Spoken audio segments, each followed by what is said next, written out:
Welcome back to the Created Shelf. I hope you're all well and it is glorious weather wherever you are.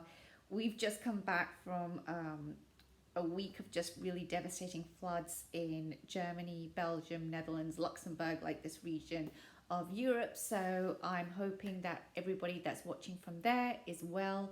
And yes, where I'm at in Brussels, it's okay. We have good weather today, but I do know that the south part of our country has been really badly hit, and also in the north towards the Dutch border. So, yeah, I'm really kind of like, just holding those people close to me at this point. So, without further ado, I think I'm just going to jump into this week's video, which is the Lantern Oracle. I picked this up this week, well, it arrived this week, from Amazon. It's a mass market Blue Angel Oracle deck. The author is Angelina Mirabito, and the illustrator is, I just want to be careful here, Yuly Alejo. Hopefully, I'm not butchering that name. But it is a more recent edition, I think, well, a recent release. I think it was a couple of months ago in Europe.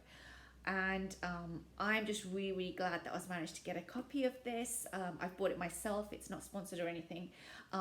But yeah, this is a beautiful Blue Angel deck. And this is going to be like a first impressions because I've barely had like a week with this deck. I've not used it at all.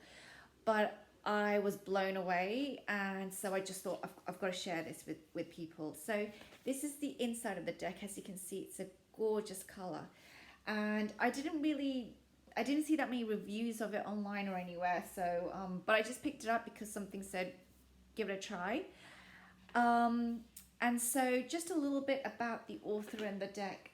This is a deck that really focuses on feminine wisdom, the feminine journey, the female archetype.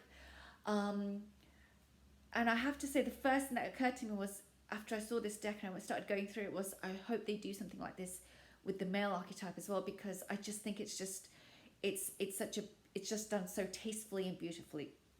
So the way that they look at the female journey and the feminine journey, I should say, is the way that they say it is, I just want to be careful here, is they look at maiden, which is the water energy, mother as the earth energy, guardian as the air energy, and the crone, which is the fire energy. So it goes through the cycle of women. These are the back of the cards. As you can see, just really, really beautiful backs.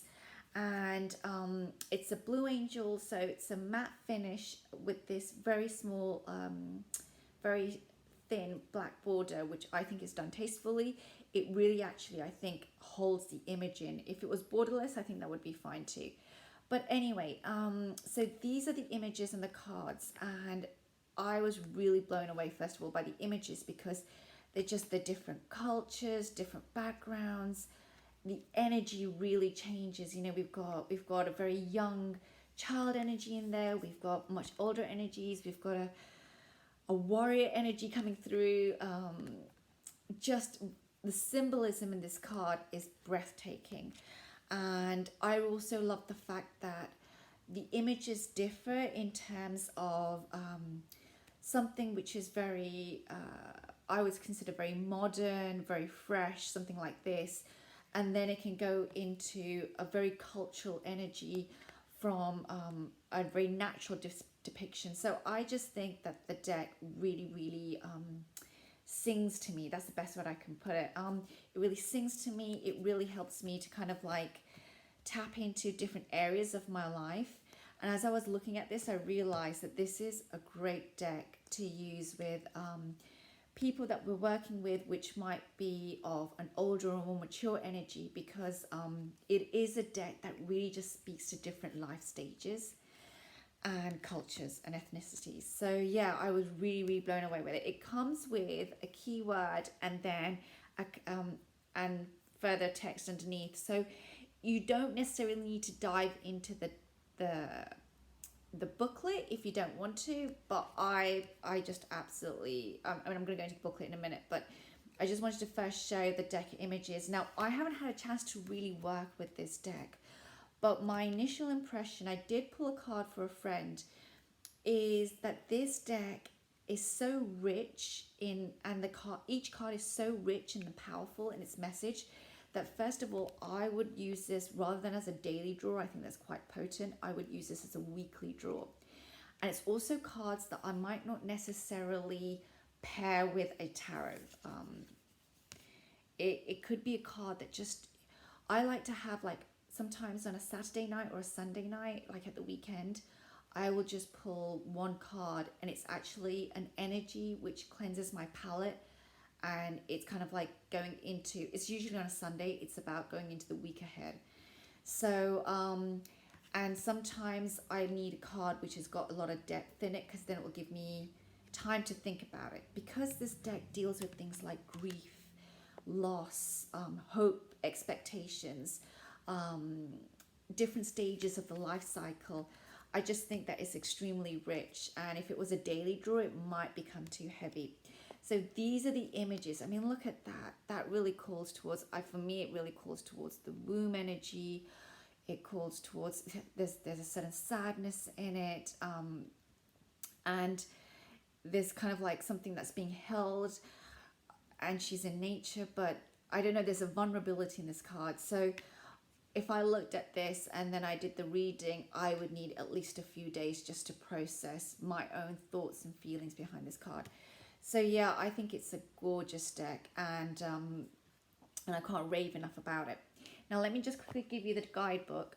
It comes with the standard Blue Angel guidebook, and within the guidebook we have here a little bit of explanation about, sorry you can't see that because of the lighting, an explanation about the different aspects. So here we have again Maiden, Mother, Guardian and Crone, what they stand for, how it was devised, and then we go into each card. Now each card will, I mean, this is the length of the text on average. So you have the actual keywords, you have a little bit of a caption underneath, and then the reading, and then you have a message. So here we have, for example, for the number 2, we have here a maiden's message. Some of the readings are longer, so I am going to give some foresight that you might need to spend a bit longer reading through. So this is not a deck that I would recommend doing first thing in the morning as your way out the door to work. I think there's just so much in each of the cards. This is a card pull that, I would suggest grab a cup of coffee, take some time out for yourself, and then pull a card. The other thing that I absolutely love about this guidebook is that it's just the depth of the message. So there are shadow aspects, or what we would call shadow. There are light aspects. For me, there's also kind of like, I think, a lot of vulnerability in this deck, a lot of looking at things where, we when we think of grief, we think typically of loss, of death and so forth.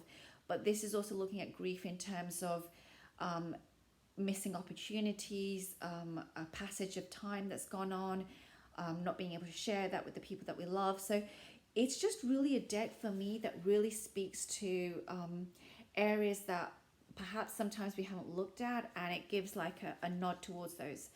I'm going to keep this review really short because I haven't had the chance to really work with it, so it's not really a review, it is a first impressions. I should take care of that. I haven't also thought about the tarot decks that I'm going to work with. I really need to give that a bit of a thought as well. I think some of these cards, I'm just going to use them on their own. They're just so beautiful. But also I might think about pairing this with tarot decks which have a very strong female energy to them. And as I'm thinking about that, I'm thinking about the decks that have, what comes to mind for me is decks like Crystal Vision. It's decks such as the Green Witch Tarot, which I'm going to do a review on next week actually. But basically it's decks that for me really call on a female earthy energy, but I think it could go really well with standard decks such as like Druidcraft and those kind of decks as well. So it's such a versatile oracle. The only thing that I keep coming back to is that my first impression is that there's so much depth in each of the cards that it's kind of like you might just want to make this a meal in itself. So I hope that helps you think. It's retailing in Europe around 22 euros. So it must be what, 26, 27 USD max. I think it's a really I think it's just, I think it's as a mass market deck. It's just beautifully done. I really like the fact that Blue Angel is working with new authors, well, authors I'm not aware of. And the other thing that really struck me was that the diversity in the deck. I still haven't gone through all the readings, but I really like the fact that there's cultural diversity, there's age diversity, there's a diversity of a very strong female feminist archetype on her own, feminine archetype on her own, sometimes with the family.